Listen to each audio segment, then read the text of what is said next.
السلام عليكم. لا تنسوا الاعجاب بالفيديو والاشتراك في القناة تشجيعا لنا لنستمر بنشر المزيد ان شاء الله. كابوس برشلونة يهدد أنشيلوتي ضد الهلال. تتجه أنظار عشاق كرة القدم حول العالم إلى ملعب الأمير مولاي عبد الله بالرباط غدا السبت لمتابعة نهائي كأس العالم للأندية بين ريال مدريد والهلال السعودي.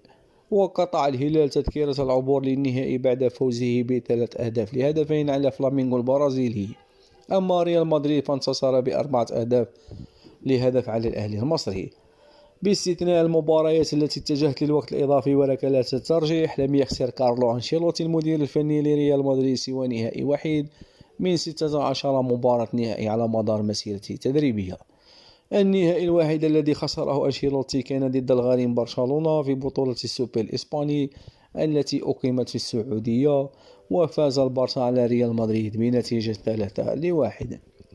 يدخل الهلال السعودي مباراة الغد أمام ريال مدريد بطموحات كبيرة بعد تخطي فلامينغو والوصول للنهائي للمرة الأولى في تاريخه.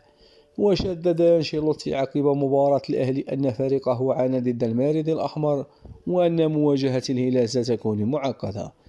ويستهدف أنشيلوتي قيادة ريال مدريد للفوز على الهلال والتتويج باللقب من أجل إعادة الاستقرار مرة أخرى للفريق الملكي.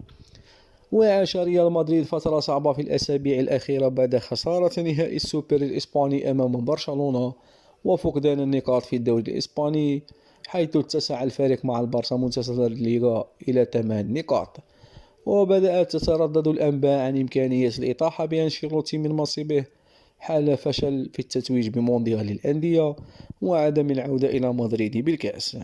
ويستفيد أنشيلوتي من عودة المهاجم كريم بنزيما بعد تعافيه من الإصابة، بجانب عودة ميليتاو وتعافي أسينسيو وكارفاخال، وخوضهم التدريبات بشكل طبيعي مع المجموعة.